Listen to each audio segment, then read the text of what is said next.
అరికట్టాలి ప్రైవేట్ ఆసుపత్రుల ఫీజుల దోపిడీని అరికట్టాలి. పోరాడదాం ప్రైవేట్ ఆసుపత్రుల ఫీజుల దోపిడీకి వ్యతిరేకంగా పోరాడదాం. కోవిడ్ రోగులకు హోమ్ క్వారంటైన్ హోమ్ ఐసోలేషన్ అనుమతించాలి హోమ్ క్వారంటైన్ అనుమతించాలి హోమ్ క్వారంటైన్ కు నివారించాలి ప్రైవేట్ రోగుల fee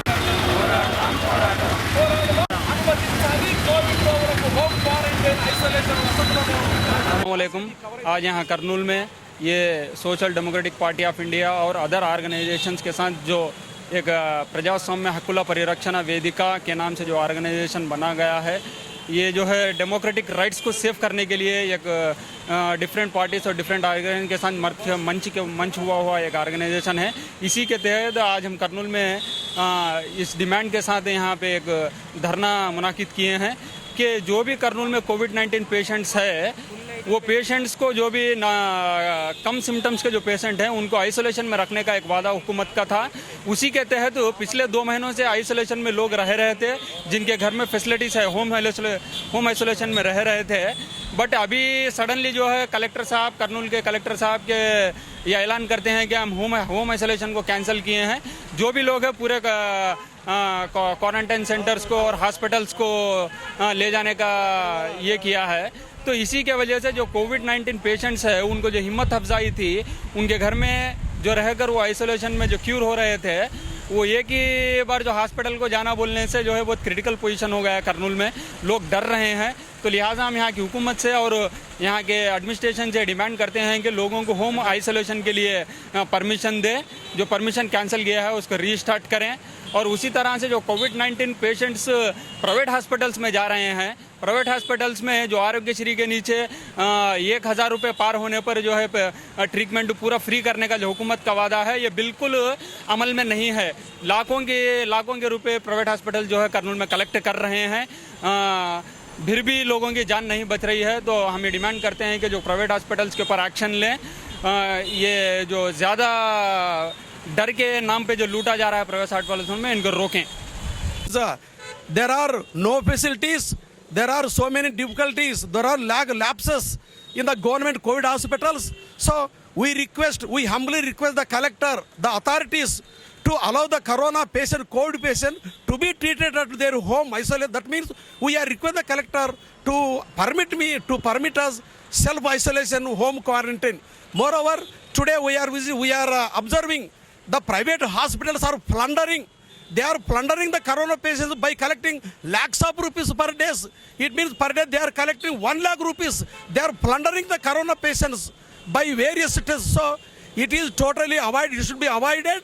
The collector, the government should take stringent actions against those hospitals which are collecting higher amounts of fees, lakhs of fees. They are plundering the corona. So we humbly request, we demand the government to stop the plundering, to prevent the plundering of the corona patients by the private hospitals. Moreover, we request to provide all the facilities, to provide all the medical equipment at the corona hospitals.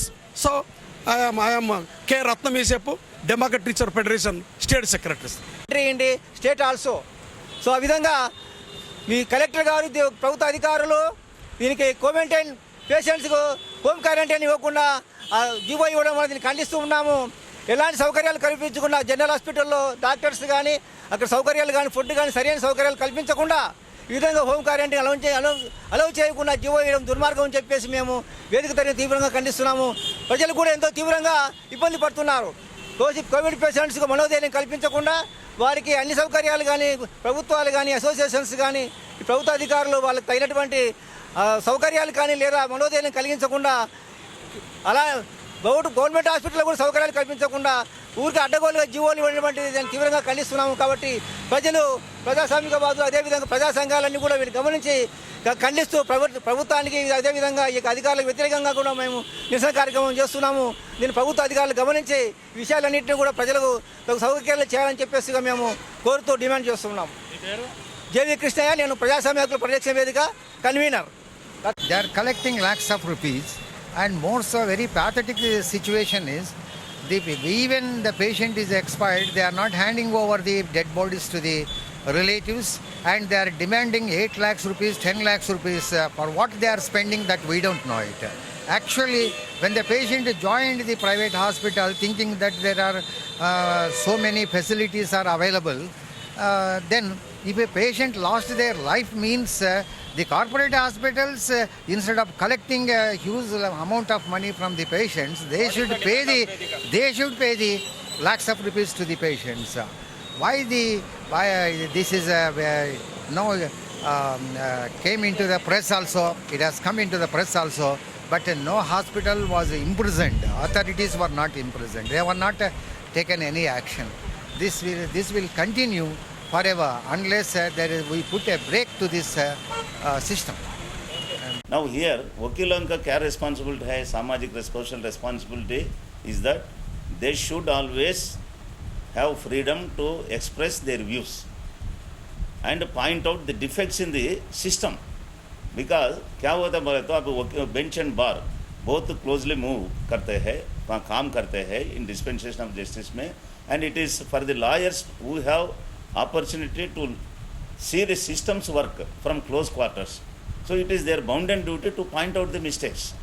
अब यहाँ देखो ये प्रशांत भूषण का साहब का ये 2 tweets में क्या भी है सिस्टम के बारे में, सिस्टम के अगेंस्ट से कुछ क्या भी नहीं है. उसका कमेंट्स अब लाखों लोग करे वो कमेंट्स उसका ऊपर. That does not affect the independence of the system and does not belie the faith of the people in the judiciary. क्या वैसे क्या भी उसमें कंटेम्प्ट ऑफ कोर्ट देने का क्या भी नहीं. अब देखो क्या हुआ, अब देशव्याप्त में ये विरोध करता रहा है. अब thousands of not only advocates but also the press, media, everybody is now they are expressing very anguish against the judgment given in this contempt case, and he was found guilty and for nothing, and there is nothing is there. And if this, that's why, and if this conviction is upheld or if he is sentenced to any imprisonment, अब jail के गिल को भेजा तो कहीं बोला तो एक contempt of court में 6 महीने का इम्प्रिजनमेंट कर सकते, अब 2000 का फाइन भी डाल सकते. ये कंटेम्प्ट ऑफ कोर्ट्स एक्ट 1971. एक यहाँ हमें सब याद रखने का एक इरादा है. क्या बोले तो अब ये कंटेम्प्ट कोर्ट क्या तो है, तो ये लॉ पहले इंग्लैंड में पैदा हुआ. अब जो वो इंग्लैंड ये लॉ को सब अबॉलिश कर दिया. There is no now contempt of court act anywhere in the world. Why this old system now making use of this system and trying to क्या बोले तो ये जजमेंट सब जने क्या मैं सोच रहा है बोले तो ये judgement is intended to create some sort of fear in the minds of the advocates. It's not an individual issue, not a Prashant Bhushan का इश्यू है, नहीं है, ये सब लीगल कम्युनिटी का इश्यू है.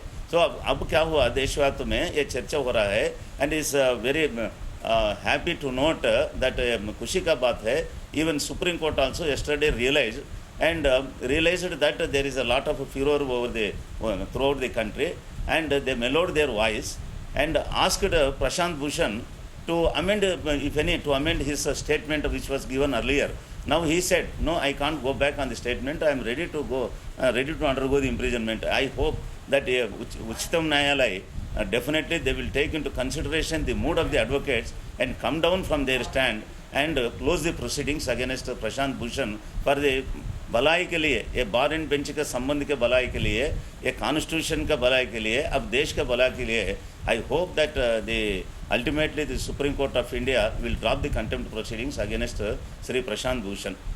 రాజధాని వైజాగ్ మార్చొద్దని చెప్పేసి అక్కడ రైతులు ముఖ్యంగా అక్కడ ఉన్నటువంటి మహిళలందరూ కూడా 209 రేపటికి 250 రోజులు నిండుతుంది వాళ్ళు ధర్నా చేయడము, ప్రభుత్వానికి విజ్ఞప్తి చేసుకోవడానికి, ప్రభుత్వాన్ని ప్రాధేయపడడానికి వాళ్ళు 250 రోజులు పూర్తిగా రోడ్డు మీద ఎక్కి మాకు న్యాయం చేయడానికి ప్రభుత్వానికి ధర్నాలు కానీ విజ్ఞప్తులు కానీ చేసుకోవడం జరుగుతూ ఉంది. అయితే మొద్దు నిద్రలో ఉన్న ఈ ప్రభుత్వము వాళ్ళ స్వరాజ్యం కోసం, డబ్బుల కోసం, వాళ్ళ నాయకులు జేబులు దించుకునే దానికోసం వైజాగ్లో తనకు సంబంధించినటువంటి నాయకులు అందరూ కూడా వేల ఎకరాల భూములు కొనుక్కొని కోట్ల రూపాయల దందాలు చేయాలని చూస్తున్నారు.